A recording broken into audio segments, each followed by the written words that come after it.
وہ نام اگر اچھا ہے تو یقیناً اس کی زندگی پر اس کے اثرات اچھے ہوتے ہیں، اور اگر غلط نام ہے یعنی نام صحیح نہیں ہے تو پھر اس کی زندگی پر برے اثرات بھی پڑ سکتے ہیں۔ اس فینسی اور فیشن والے نام سے بچنا چاہیے۔ بسم اللہ الرحمن الرحیم۔ السلام علیکم ورحمۃ اللہ وبرکاتہ۔ انسان کے نام تبدیل کرنے سے کیا اس کی تقدیر بھی تبدیل ہو سکتی ہے یا نہیں؟ بڑا اہم ٹاپک ہے۔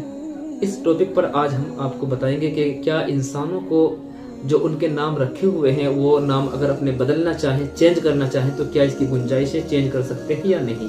کیا انسانوں کے نام چینج ہو سکتے ہیں یا نہیں؟ یہ جو ایک بار نام رکھا گیا اس کو بدلنا نہیں چاہیے یا اس کو بدل سکتے ہیں؟ شریعت میں اس کی کوئی ہمیں حدیث ملتی ہے یا اس سلسلے میں کوئی نبی کا فرمان حضور پاک علیہ الصلوۃ والسلام کی سیرت سے ثابت ہو یا صحابہ اکرام تابعین تبع تابعین کے حوالے سے کوئی اس طرح کی بات ہو، کوئی مسئلہ ہو تو آج ہم انشاءاللہ اس کو بیان کریں گے۔ دیکھیے جی ہاں، ناموں کو تبدیل کیا جا سکتا ہے۔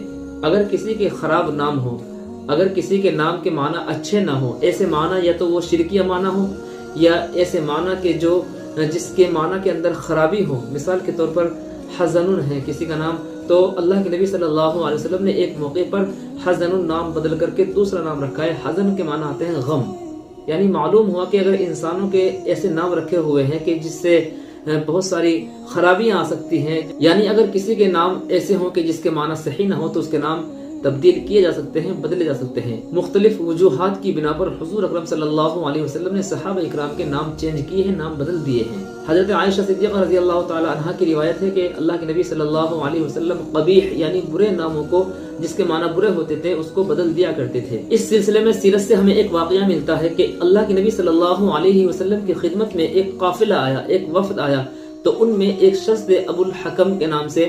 تو وہاں کے قبیلے کے لوگوں نے ان کو جو سردار تھے حضرت ابو الحکم، ان کو پکارا اور پکارنے کے بعد میں یہ نام لیا ابو الحکم۔ اللہ کے نبی صلی اللہ علیہ وسلم اسی مجلس کے اندر موجود تھے، تو اللہ کے نبی صلی اللہ علیہ وسلم نے ان کو بلایا اور بلانے کے بعد میں کہا کہ دیکھو سب سے بہترین اور انصاف کرنے والا وہ خدا ہے، اللہ ہے۔ حکم یعنی اس کی نسبت براہ راست اللہ ہی کی طرف ہونی چاہیے، حکم کی طرف۔ تو چونکہ انسانوں کی طرف اس کی نسبت ہو گئی فیصلہ کرنے والا، اور اصل فیصلہ کرنے والا جو ہے وہ اللہ ہے۔ اس مناسبت سے اللہ کے نبی صلی اللہ علیہ وسلم نے فرمایا کہ آپ نے یہ نام کیوں رکھا ہے اور آپ کو یہ لوگ اس نام سے کیوں پکار رہے ہیں؟ چنانچہ انہوں نے اپنا واقعہ بیان کیا کہ ہمارے قبیلے میں جب آپس میں جھگڑا ہو جاتا ہے وہ میرے پاس آیا کرتے تھے اور وہ میرے سے فیصلہ کرایا کرتے تھے، لہٰذا میں ان کے درمیان فیصلہ کر دیا کرتا تھا۔ دونوں فریقین کے درمیان باہم فیصلہ کرا دیتا ہوں، جس پر دونوں فریق یعنی دونوں جو آپس میں لڑائی جھگڑا کیا کرتے تھے دونوں فریق خاموش ہو جایا کرتے تھے اور راضی ہو جایا کرتے تھے۔ اس بنیاد پر مجھے ابو الحکم کہنا شروع کر دیا لوگوں نے۔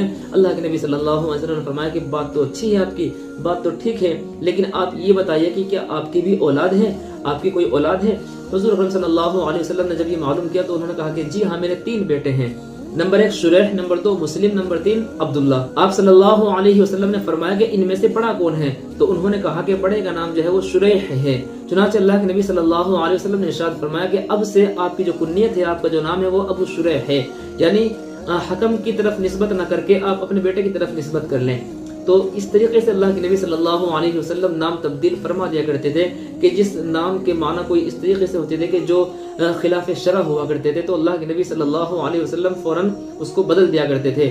اب رہا مسئلہ اس چیز کا کہ کیا تقدیر بدل سکتی ہے یا نہیں، تو چونکہ تقدیر میں بھی یہ لکھا ہوا ہوتا ہے کہ اگر تقدیر بدلنی ہوتی ہے کہ یہ نام بدلے گا، اچھا نام رکھے گا، اور اس کی تقدیر میں پہلے سے لکھا ہوا ہوگا کہ یہ نام بدلے گا، اور نام بدلنے کے بعد میں پھر یہ اس کا کام درست ہو جائے گا، اچھا ہو جائے گا۔ یہ بات یقینی ہے کہ اگر اس طرح کے معنی ہو نام کے کہ جس سے پریشانی ہو، غم ہو، مصیبت ہو، تو وہ انسان کے اوپر پڑتی ہے، اس بچے کے اوپر اثر پڑتا ہے اس چیز کا۔ اس سلسلے میں والدین کی ایک بڑی ذمہ داری یہ بھی بنتی ہے کہ اپنے بچوں کا بہت اچھے طریقے سے نام رکھے، اچھا اور بامعنی نام رکھے، ایسا نام کہ جس کے معنی اچھے ہوں۔ اور پھر اللہ کے نبی نے فرمایا کہ سب سے بہترین نام عبد الرحمن، عبداللہ اور محمد ہے، ان میں سے اپنے ناموں کو رکھنا چاہیے۔ بس معلوم ہوا کہ اگر نام اچھے ہوں گے، بامعنی نام ہوں گے، تو اس کے معنی ضرور انسان کی صحت پر فرق ڈالتے ہیں، انسان کی زندگی پر اثر ڈالتا ہے۔ وہ نام اگر اچھا ہے تو یقیناً اس کی زندگی پر اس کے اثرات اچھے ہوتے ہیں، اور اگر غلط نام ہے یعنی نام صحیح نہیں ہے تو پھر اس کی زندگی پر برے اثرات بھی پڑ سکتے ہیں۔ اس لیے اپنے بچوں کے بہترین اور شاندار اور اچھے نام رکھنے چاہیے جو قرآن سے ثابت ہوں یا حضور پاک علیہ الصلوۃ والسلام کے ناموں میں سے ہو یا اللہ کے ناموں میں سے ہو، صحابہ تابعین تبع تابعین کے جو اچھے نام ہیں ان کو رکھنے چاہیے۔